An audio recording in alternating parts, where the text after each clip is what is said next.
Tuhan, untuk hari ini kami ada di tempat ini bukan satu kebetulan, Kau punya rencana yang luar biasa.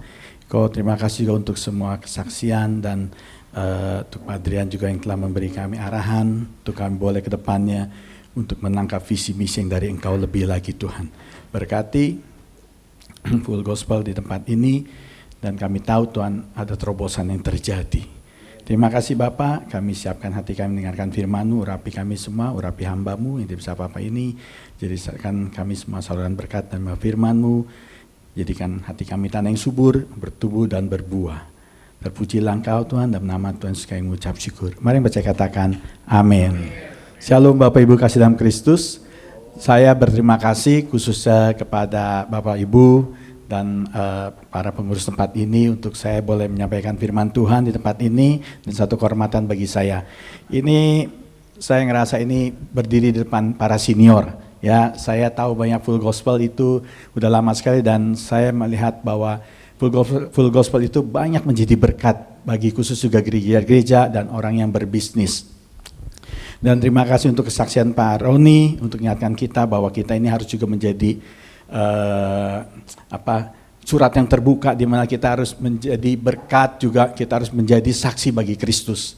Ya, satu waktu ada hamba Tuhan berkata gini, kalau kita sudah Kristen di atas 5 tahun, kita susah sekali untuk bersaksi dan menyampaikan tentang Tuhan Yesus kepada orang-orang yang kita baru kenal. Kita udah ada rasa takut, kita ada rasa ditolak, tapi ini nggak boleh, saudara. Bapak Ibu kasih dalam Kristus. Kenapa? Ini penting sekali supaya kita mengerti bahwa emang kita di bumi ini kita harus menjadi saksi dan memberi kesaksian Kristus dalam kehidupan kita. Amin. Dan terima kasih untuk Pak Ardian telah mengingatkan kita bagaimana mengatur keuangan. Saya juga orang yang bukan mudah mengatur keuangan, tapi saya bersyukur punya istri yang kuat di keuangan. Jadi saya sering diajar sama dia untuk ayo begini, oke.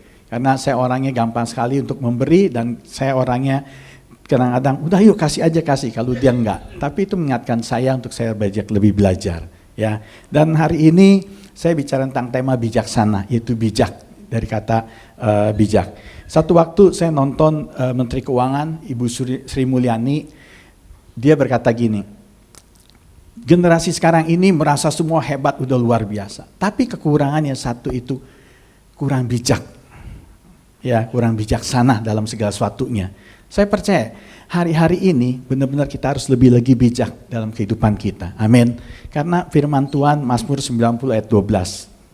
Kita buka atau dari 10 sampai 12. Tadi saya udah diperkenalkan nama saya ingat saya mau perkenalkan lagi Sugito. Saya melayani GBI Rock dan saya usaha bersama istri di bidang mebel dan furniture, juga kami punya anak laki 3. Mazmur 90 ayat 10 dan sampai 12. Mazmur 90 ayat 10 sampai 12. Ya, boleh kita baca sama-sama?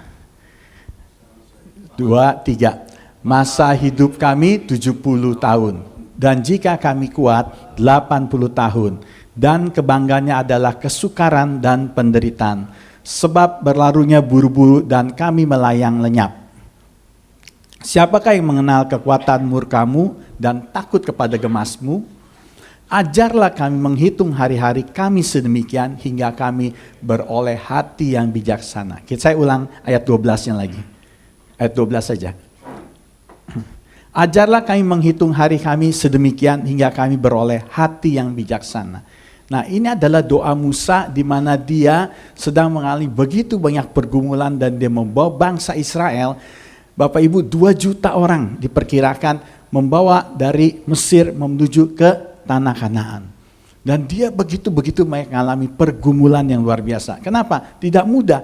Kita bawa 10 orang aja, 5 orang aja, susah sekali, benar nggak? Hadapi orang yang begitu berbeda banyak karakter. Ini hampir 2 juta.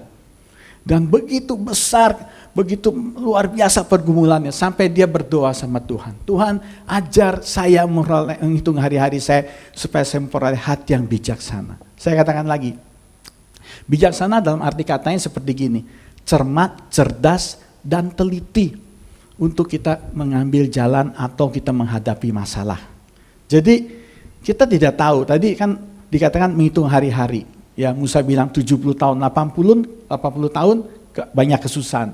Ya, kita umur 80, maaf, kita udah mulai baik penyakit. Sekarang bukan 80, 40 aja udah mulai baik yang penyakit.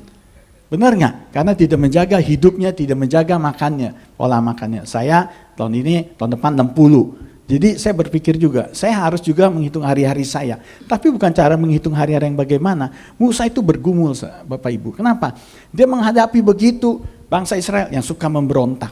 Padahal sudah jelas-jelas dipimpin dengan tiang api dan tiang awan. Ya, 430 tahun menghadapi perbudakan. Terakhir dia bergumul, dia berdoa sama Tuhan. Tuhan kirim Musa untuk dibawa keluar dari perbudakan itu. Tetapi waktu dibawa keluar, tetap saja tidak bersyukur. Padahal hanya 40 tahun dan generasi yang umur 20 tahun ke atas tidak masukin tanah perjanjian. Kenapa? Karena suka memberontak. Ya, dia memberontak sekali. Bangsa Israel melihat satu hal yang tidak baik aja dia berontak. Ya, minta lagi untuk dewa, dia sembah lagi. Dia kumpulkan emas-emas yang dia bawa dikasih. Ya, tegar tengkuk juga susah dikasih tahu. Kalau orang bahasa kerennya auban. Tahu ya Bapak Ibu ya. Auban susah dikasih tahu ya. Terus suka mengeluh. Ya, sudah mengeluh dikit-dikit mengeluh, tidak pernah bersyukur. Padahal Tuhan sedang membawa dia. Padahal kalau mau dilihat itu masuk ke tanah perjanjian itu tidak jauh sejauh itu. Tetapi menjadi 40 tahun. Kenapa? Karena dari kehidupan mereka sendiri suka mengeluh, suka marah-marah, tidak pernah bersyukur. Dan itulah suka berontak. Nah, bagaimana dengan Musa waktu itu dia berdoa, Tuhan tolong. Musa itu adalah orang yang paling lembut hatinya. Tapi dia begitu menghadapi bangsa Israel itu yang susah sekali. Ini bicara juga dengan kita, Bapak Ibu. Ya, kita tidak lama lagi kita menghadapi udah masukin tahun 2024. Bagaimana tahun 2023? Ini buat belajar buat saya. Ya, sekali lagi buat saya. Saya harus juga lebih cermat, cerdas, dan lebih teliti. Dan lebih juga bisa punya pikiran yang lebih lagi tajam. Supaya saya punya hikmat dari Tuhan untuk masukin tahun-tahun yang akan datang. Dan saya belajar untuk bagaimana saya hidup dalam menghitung hari-hari. Kadang-kadang saya berpikir seperti ini. Saya melihat hamba Tuhan yang dipanggil sama Tuhan. Bagaimana kehidupannya. Saya melihat teman-teman saya ya kehidupannya. Tadi Pak Adrian bilang katakan benar. Banyak sekali yang generasi yang bapak mamanya udah meneruskan perusahaan yang besar. Tetapi masukin generasi kedua ketiga hancur. Kenapa? Karena tidak takut dengan Tuhan. Tidak diajar dengan takut sama Tuhan. Ya, kami berdua terus bergumul untuk mengajari anak-anak. Walaupun ada perbedaan-perbedaan, tapi saya percaya waktu kita berdoa, saya percaya keluarga kita pasti punya anak-anak yang takut sama Tuhan. Amin. Nah, bagaimana dengan kita menghadapi hari-hari ini? Ya, kita kan seorang yang sudah masih usaha, masih punya ini. Jadi kita harus hati-hati. Kita harus punya integritas dalam semua apapun yang kita lakukan. Kenapa kalau tidak, saudara? Firman Tuhan kata gini, orang benar tidak akan pernah minta-minta. Benar nggak? Kenapa sih kejadian seperti itu? Ya mereka ke ibadah, mereka apa, tapi bisnisnya tetap aja dalam keadaan kotor. Nah itu firman Tuhan katakan gini, mereka percuma beribadah padaku tapi hatinya jauh daripadaku. Kenapa bicara hati jauh? Ya ke ibadah, ke gereja, memuji, menyembah Tuhan. Tetapi hidupnya, cara bisnisnya selalu banyak menghalalkan. Yang tidak baik. Ada satu hamba Tuhan, tiba-tiba dikasih orang pengacara. Ya dia bersaksi 5M buat gerejanya. Itu hamba Tuhannya bilang gini, maaf ini uang dari mana? Dia ceritakan bahwa dia itu sedang mengurus satu warisan keluarga. Dan kalau ini karena keributan dari warisan keluarga, tapi ada satu orang anak dari situ berkata kepada pengacara ini, kalau kita bisa lakukan sesuatu, walaupun itu jahat saudara sebenarnya mata Tuhan, kita akan dapat uang. Saudara pengacara itu tergoda, dan dia anak Tuhan. Dia ibadah, dia rajin. Wah dia oke, dia oke kan. Saudara apa yang terjadi? Dia dapat uang itu, terus dia kasih ke hamba Tuhan itu. Hamba Tuhan itu bilang gini, maaf, Tuhan tidak perlu uang seperti ini. Kelihatannya perlu nggak? Perlu. Uang adalah akar dari segala kejahatan. Siapa yang tidak perlu uang? Semua perlu, tapi jangan sampai kita dikuasai oleh uang. Jadi kita harus mengerti bagaimana hidup kita. Nah, apa yang dibilang, kenapa kita harus menghitung hari-hari kita? Karena hari ini adalah hari yang jahat. Firman Tuhan jelas. Firman Tuhan katakan hari ini adalah hari yang jahat. Biar engkau belajar untuk mengerti kehendak Tuhan. Jadi hari-hari ini kita harus bukan kita ngitung, tapi bagaimana hidup kita benar. Hari ada yang jahat membuat kita kadang-kadang depresi, stres menghadapi yang di depan kita menghadapi bisnis kita ke depannya. Sekarang kita kadang-kadang sepi karena kita udah ada rasa takut. Tapi saya percaya orang benar tidak akan pernah menguasai ketakutan dalam hidupnya. Kenapa? Kebenaran itu yang akan memerdekakan dia. Apa yang kebenaran itu? Firman Tuhan jelas. Jadi kita harus belajar bagaimana, saya juga lagi belajar saudara, bagaimana kita punya hati yang bijaksana. Bijaksana itu di dalam firman Tuhan lebih daripada hanya akal budi atau apa enggak, lebih. Ya, firman Tuhan katakan gini, ada orang, Tuhan kasih perumpamaan gini, orang yang mendengar lakukan firmanku, orang itu adalah mendirikan rumah di atas batu. Dia adalah orang yang bijaksana. Tetapi orang yang bodoh, dia akan mendirikannya di atas pasir. Bicara apa? Waktu badai datang, masalah datang, dia akan kuat orang yang bijaksana. Saudara, saat ini kita sedang menghadapi masalah. Apakah kita orang yang kuat? Iman kita. Apakah kita masih tetap bersyukur? Apakah kita masih bilang katakan Tuhan itu baik? Mungkin kita menghadapi masalah keuangan, tapi juga penyakit dalam keluarga apapun yang Tuhan izinkan. Tuhan tidak kasih ya, tapi Tuhan izinkan. Tapi saya percaya segala sesuatu yang Tuhan izinkan tidak akan melebihi kekuatan kita. Nah itu yang pertama. Yang kedua, Tuhan kasih perumpamaan lagi, 10 gadis, 5 bodoh dan 5 bijaksana. Sudah mempersiapkan untuk menantikan mempelai. Mempelai tidak datang-datang. Yang 5 bodoh, dia pergi dengan buli-bulinya tanpa minyak. Bicara apa? Hidup dengan dia semau-maunya. Waktu mempelai laki datang, saudara, yang 5 bijaksana itu dia hidup dengan apa? Minyak di dalam buli. Bicara apa? Dia hidup tetap diurapi Tuhan, berjalan dengan kebenaran. Kadang-kadang kita melihat saat ini, kita sudah mendengar ya keadaan perang apapun. Wah Tuhan sudah mau datang, saya percaya itu, saya aminkan. Tapi kita harus juga tidak berfokus pada itu, tapi kita harus berfokus pada apa? Hidup kita firman Tuhan, berjaga-jagalah. Itu yang dibilang katakan 5 gadis bijaksana. Orang yang punya hati bijaksana, yang kedua dia pasti orang yang berjaga-jaga. Yang ketiga, yang firman Tuhan katakan, pada waktu penghakiman, orang bijaksana akan bercahaya. Dia akan membawa orang pada kebenaran. Lihat hidup kita saat ini.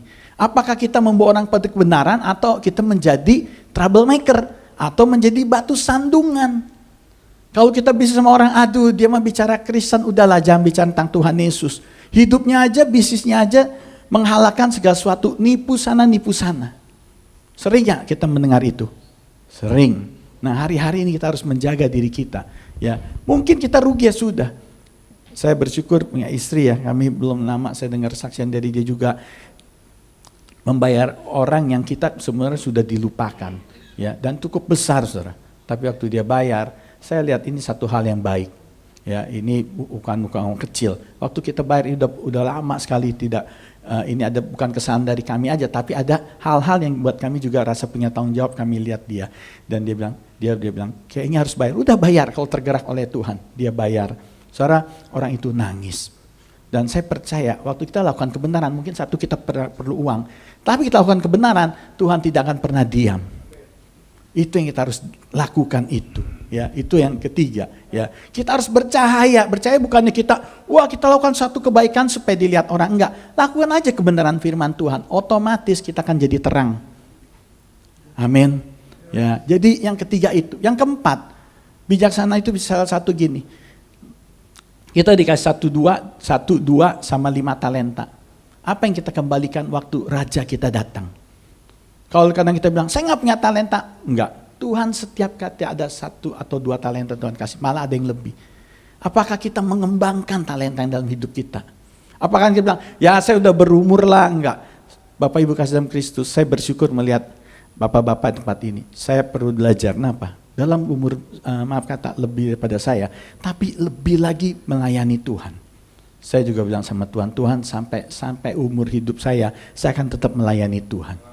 Saya juga punya visi, saya pengen punya panti jompo untuk menampung orang-orang hamba-hamba Tuhan yang pernah tidak dipakai lagi. Banyak sekali hamba Tuhan yang udah ditinggal suami atau istri mereka hidup sendiri, sepian. Itu yang kita harus perhatikan. Tadi dikatakan ya oleh kesaksian, oleh padian, bahwa kita itu harus jadi berkat dimanapun kita berada. Amin. Nah itu 4 hal, bagaimana kita membangun talenta. Nah terus bagaimana nih kita menghitung hari-hari. Hati-hati saudara, firman Tuhan katakan gini, iblis itu seperti singa yang mengaum-ngaum. Kita meleng aja, kita akan dimakan sama dia. Ya, hitung hari-hari gini, bukannya kita kan Tuhan katakan firman Tuhan bukan hitung bulan-bulan atau tahun, enggak. Tapi hari-hari kita bicara apa? Bukannya 1 hari, wah kita hitung 24 jam, enggak. Tapi yang pertama, prioritas kita sama Tuhan seperti apa hari-hari ini. Bangun pagi Bapak Ibu siapkan untuk apa? Maaf, saya sering pergi dengan teman-teman, kalau bangun pagi saya lihat jarang orang yang saat teduh. Ini anak Tuhan yang melayani. Pagi-pagi bangun udah cari handphone, udah apa, lihat keadaan apapun. Adapun tergesa-gesa, buru-buru, enggak beri waktu yang terbaik sama Tuhan. Kenapa orang kasih mula-mula hilang? Karena dia tidak konsisten. Karena dia tidak beri yang terbaik.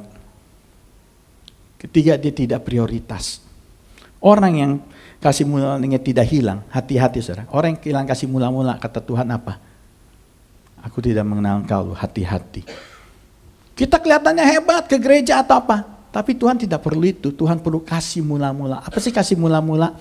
Saya bicarakan tidak apa, saya kasih mula gini. Orang yang jatuh cinta pertama selalu prioritaskan apa yang kita cintai. Siapa yang kita cintai? Pertama mesti Tuhan Yesus.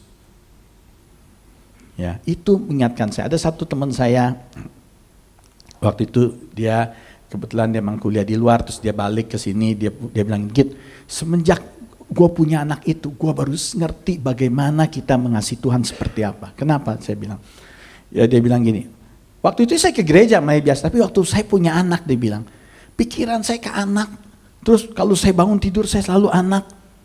Dia bilang ternyata apa yang Tuhan mau tuh seperti kita sama anak, dia bilang. Saya bilang, iya benar, saya bilang. Terima kasih ingatkan saya juga. Saya bilang sama suami saya juga, suami saya bilang, iya benar ya. Selama ini kita melihat, tapi kita tidak terlalu prioritas seperti apa. Jadi Bapak Ibu, bagaimana kalau kita bangun pagi itu? Mungkin kalau Bapak Ibu bilang, saya biasa malam, gak apa-apa. Tapi beri waktu yang terbaik. Dan juga tergesa-gesa. Tuhan tidak mau loh. Sekarang kalau kita punya anak datang, terus ngobrol, terus mau pergi dikit pergi. Kita belum ngobrol habis loh. Kita pengen juga sama anak kita pengen lama, bener gak? Kita senang. Saya anak yang paling kecil tuh, saya bilang, hari ini tidur sama kita. Aduh tidur. Ya, saya suka bercandain dia. Kemarin saya main ke kamar dia, terus dia bilang, AC kamu dingin loh. Dia bilang, Mak, saya udah tahu saya disuruh keluar sama dia. Saya bilang, kenapa? Gak bebas ngomong sama temen-temennya. Gak bisa teriak-teriak. Ya sudahlah, pergi dulu. Terus dia diam, dia senyum-senyum. Awas ya, saya bilang, kami suka bercanda sama dia, anak yang kecil gitu. Dia baru SMP 3, sekarang kelas, kalau dibilang tuh 11 ya, saya bilang sama dia, kamu itu cari Tuhan bangun pagi-pagi. Udah, tapi anak-anak terus saya bicarain kenapa? Saya percaya satu waktu dia akan tangkap sesuatu yang kita bicarakan, amin. Jadi pertama, bukan itu harus siapa, tapi prioritas kita sama Tuhan. Saat teduh kita seperti apa sama Tuhan.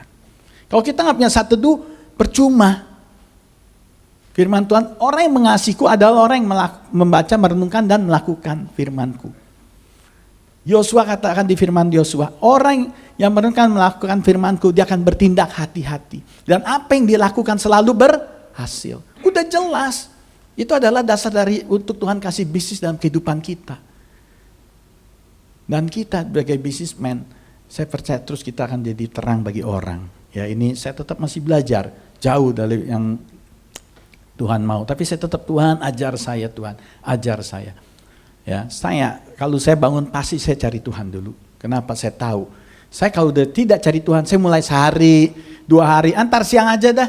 Ada yang bilang kan, kita kan berdoa 24 jam. Saya juga setuju dulu seperti itu. Tapi kita Tuhan juga mau kita punya waktu pribadi sama Dia. Saya percaya orang yang punya waktu pribadi sama Dia, kita dapat hikmat, kita jadi orang yang bijaksana. Waktu kita menghadapi masalah dalam bisnis kita akan beda memecah belahkan dalam masalah itu. Benar nggak? Bukan karena emosi atau dengan kedagingan kita. Nah ini penting bagaimana kita hidup dengan Tuhan. Kadang-kadang kita, karena kita ngerasa, karena kita udah rasa nyaman dengan keuangan kita, materi kita. Jadi kita pikir, ya sudahlah, ya kita berdoa biasa apa. Karena kita lagi gak ada pergumulan. Waktu ada pergumulan biasa orang baru cari Tuhan. Nah kita sebagai orang yang menjadi saksi bagi Tuhan, gak bisa seperti itu. Lagi nyaman, justru kita semakin cari Tuhan. Saya kenal seorang pengusaha yang cukup besar menurut saya sih, saudara ya. Dia bilang gini, dia tidak kekurangan apapun, malah di mana-mana usaha dia. Dia bilang, saya makan sama dia salah satu pengusaha restoran besar, dia bilang gini, tahu nggak, dia bilang, aneh lu, orang pada bilang saya aneh kenapa? Lu kok bisa bertobat ya, teman-teman ini saudara rata-rata pengusaha besar, dan dia bilang gini, aduh udahlah, istrinya tuh udah banyak-banyak, tapi dia bilang saya nih, dia bilang aneh, dia bilang, saya tiba-tiba keinget Tuhan Yesus. Padahal dia bilang, saya nggak tahu seperti apa, dan saya mulai cari. Dan saya bilang, Bapak hebat loh. Kenapa? Orang lagi dalam masalah cari Tuhan, dia enggak. Dalam keadaan lebih nyaman-nyaman. Ya, hotel di Bali, apa segala. Enggak, dia bilang gini, saya tahu, dia bilang, saya ada rasa takut gini. Hidup itu kalau kita nggak kenal Tuhan, mau kemana? Saudara, dalam keadaan nyaman dia cari Tuhan. Wow, itu hebat. Nah, kita cari Tuhan seperti apa? Mau kita mau asal-asalan, atau kita, udah di full gospel seperti ini, seminggu misa 7 kali, kita ada doa seperti apa, bagus itu semua. Tapi prioritas kita, waktu kita pribadi sama Tuhan harus. Waktu kita dapat hikmat, kita akan bisa berjalan dengan bisnis kita dengan benar. Amin. Saya lagi berdoa untuk bagaimana saya punya mata yang tajam seperti Raja Wali. Ya Pak Gembala senior saya doain, saya kan, kamu kan seperti Raja Wali, Pak Arifin. Saudara Bapak Ibu dalam Kristus, saya percaya biar hari ini pertama kita harus duduk di bawah kaki Tuhan. Ya, mungkin ini seperti apa, enggak. Ini kita sebagai bisnismen justru lebih penting lagi. Waktu kita duduk di kaki Tuhan, merenungkan firman Tuhan, dan waktu kita renungkan, kita dapat hikmat. Waktu kita dapat hikmat, kita punya hati yang bijaksana. Kita akan punya pikiran tajam, cermat dan pandai waktu menghadapi bisnis yang akan datang. Menghadapi karyawan, ya, menghadapi keluarga, enggak mudah. Tapi waktu kita dapat hikmat dari Tuhan, punya hati yang bijaksana, akan beda semua itu.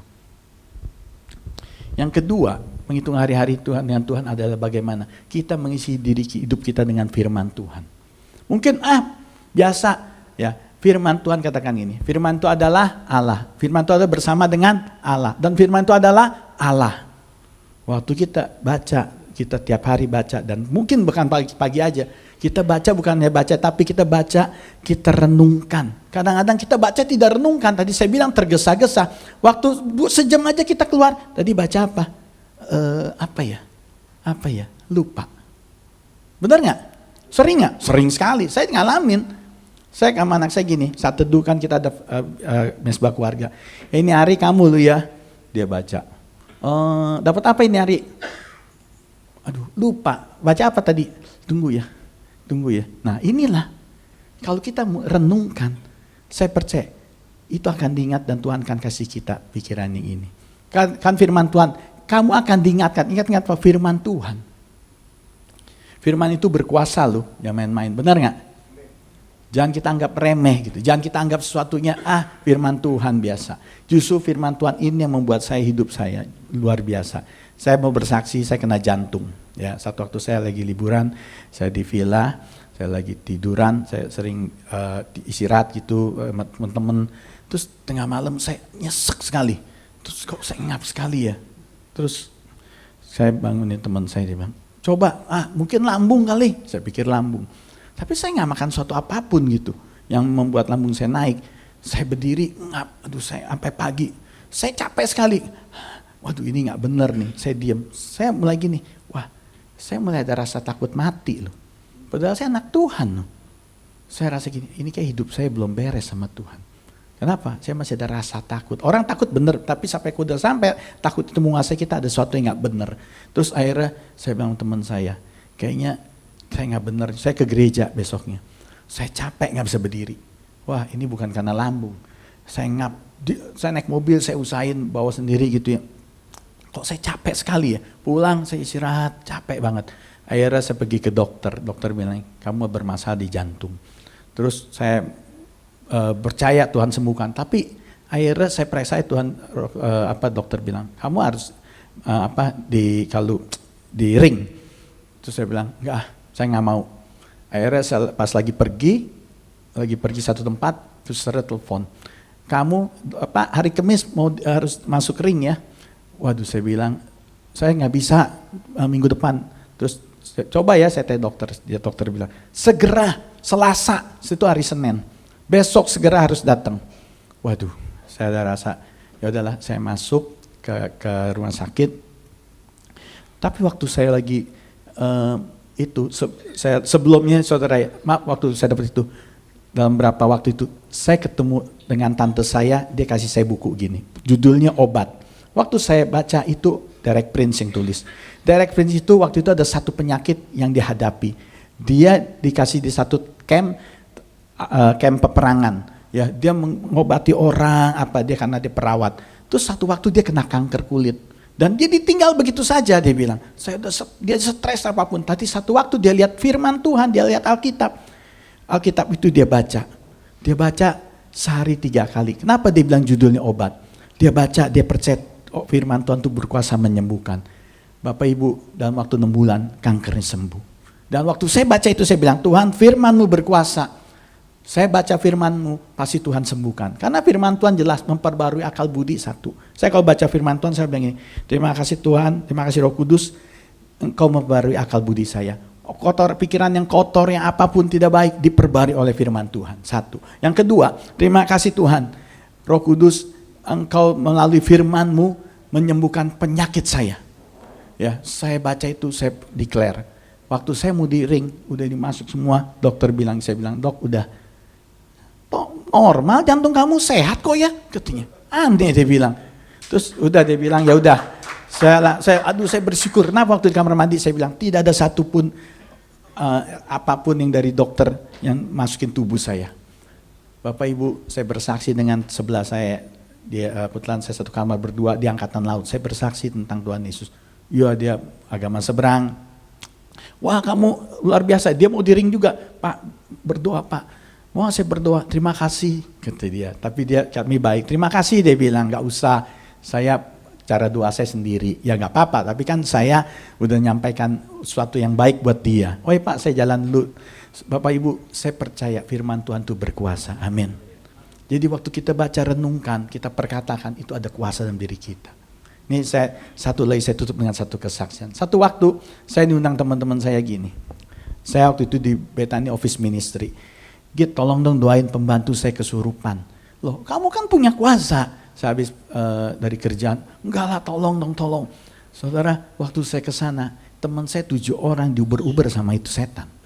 Sampai saya bilang, gimana kalian? Saya cuma gini, aduh Tuhan gimana? Ini benar, dalam nama Yesus, dalam nama Yesus. Itu pembantunya kesurupan, diuber, lari semua diuber-uber. Aduh, Git, tolong. Saya bilang, hikmatnya gimana? Terus Tuhan ingatkan, baca firman Tuhan. Saya bilang, ayo kita bergandeng dengan Tuhan. Firman Tuhan, kata saya bilang, 1-2 orang sepakat, minta apapun Tuhan kabulkan. Benar gak? Saat ini saya bersatu hati, minta engkau iblis keluar. Keluar saat itu. Berkuasa gak firman Tuhan? Berkuasa. Ya, yaitu kita hidup dengan berkualitas di hadapan Tuhan hari-hari kita. Amin. Ya, saya percaya waktu kita punya hati bijaksana sekali lagi, kita akan menjadi dasar yang kuat otomatis. Yang kedua, kita jadi orang Kristen yang selalu berjaga-jaga. Kita selalu berjaga-jaga dengan apapun. Ya, tadi kita akan kuat menghadapi masalah ekonomi apapun ya. Kita tahu saat ini tahun 2024 orang banyak bisnis yang udah mulai keep uangnya, mulai takut dengan apapun. Tapi saya percaya ya, istri saya orangnya lebih peka. Kadang-kadang kalau melihat sesuatu gitu dia dapat sesuatu. Karunia-nya ada yang beda. Jadi waktu dilakukan saya bilang oke. Ya, yang ketiga, ya dia akan percaya. Lihat hidup kita percaya nggak? Jadi berkat nggak baik orang. Yang keempat, kita akan mengembangkan talenta kita. Bagaimana menghitung hari-hari ini dengan simpel aja. Prioritaskan hidup kita buat Tuhan dulu. Waktu kita punya hikmat, bisnis kita pasti berjalan dengan benar, tidak salah melangkah. Ya, saya ada satu orang minta didoakan. Wah, bisnisnya dia punya usaha. Saya bilang, udah tanya Tuhan jelas, udah pasti. Saya ketemu 8 bulan. Git, Tuhan gimana kok nggak jalan bisnis saya? Loh, kenapa kamu jalankan Tuhan? Saya bilang. Salahkan lihat diri kamu, introspeksi diri. Karena saya kenal, saya nggak takut bicara sama dia. Wah, ya begini, ternyata Bapak Ibu, manajemennya juga salah, di dalam gontok-gontokan, ribut. Ini bisnis keluarga besar dan bukan bisnisnya kecil. Udahlah dia bilang. Udah main salah-salahkan antar ipar, antar ini. Wah, udah pusing deh. Saya bilang, nah kayak begini gak ada kesatuan, gak ada dulu duduk sama-sama di bawah kaki Tuhan. Penting dalam hidup kita punya hati bijaksana. Amin. Sekali lagi, terima kasih. Saya percaya biar kita minum hari-hari kita, prioritaskan kita pada Tuhan, isi dengan kebenaran firman Tuhan. Ketiga, hidup berkualitas, bukan karena umur panjang. Ya, kadang-kadang kita bilang, umur udah 90 hebat. Saya senang lihat umur segitu, saya suka. Ya, ada tetangga saya, opa umur berapa? 91, tapi masih jalan. Sukacita, kenapa? Ternyata dia anak Tuhan. Kenapa? Bersyukur, kata dia. Hidupnya sederhana. Dia bilang, wah hebat opa. 91. Dia bilang, udah pusing-pusing, hidup kita serahin sama Tuhan. Amin. Kita bangkit berdiri, Bapak Ibu dalam Kristus. Ada satu pujian, ajar kami menghitung hari-hari kami. Ajar kami Tuhan. Sekali lagi Bapak Ibu, biar kita minum hari-hari kita, prioritas kita, hidup kita, pagi-pagi apapun yang terbaik cari Tuhan. Yang kedua, isi hati pikiran kita dengan firman Tuhan. Ketiga, hidup berkualitas, bukan karena waktu tapi hidup benar-benar apa yang diangkat Tuhan. Ini buat saya ya pribadi, salah satu saya bagikan supaya saya juga ada perubahan dalam hidup saya.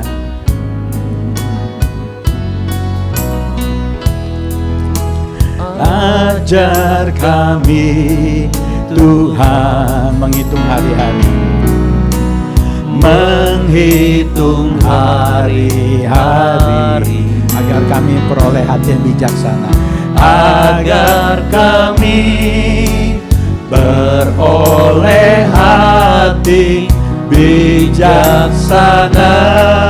Ajar kami Tuhan,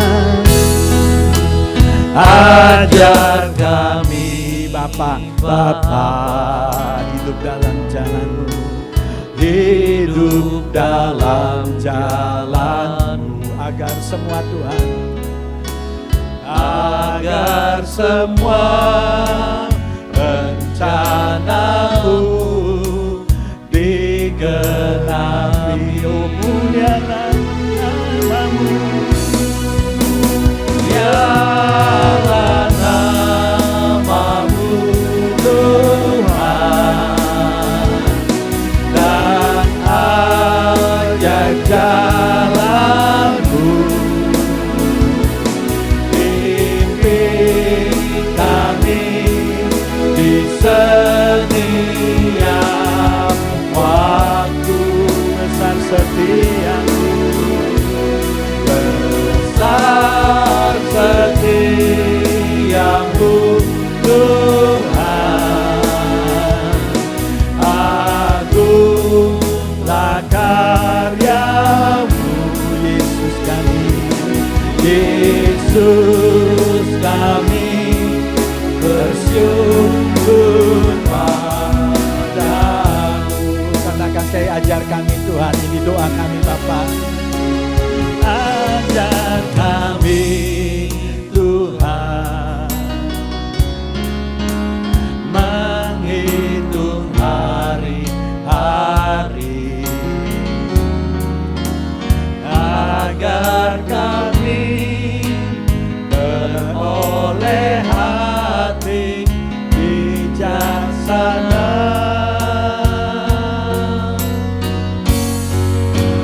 Ajar kami Bapa, hidup dalam jalan-Mu, agar semua rencana-Mu digenapi. Mulialah nama Tuhan, mulialah nama-Mu Tuhan,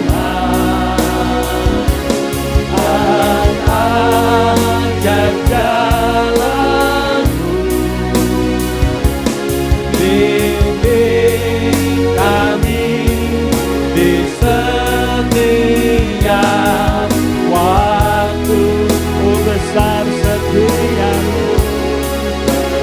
tetap setiamu Tuhan. Agunglah karyamu,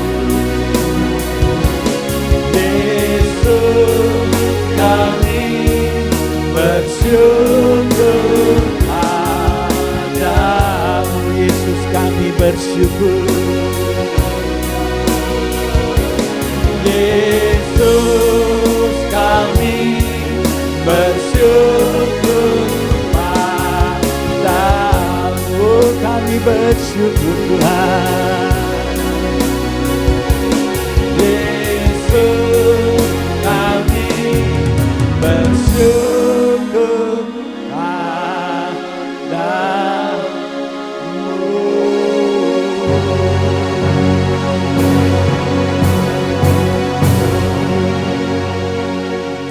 bersyukur Tuhan untuk hari ini. Kau diingatkan mengenai kami boleh menghitung hari-hari kami Tuhan, hidup memprioritaskan Engkau.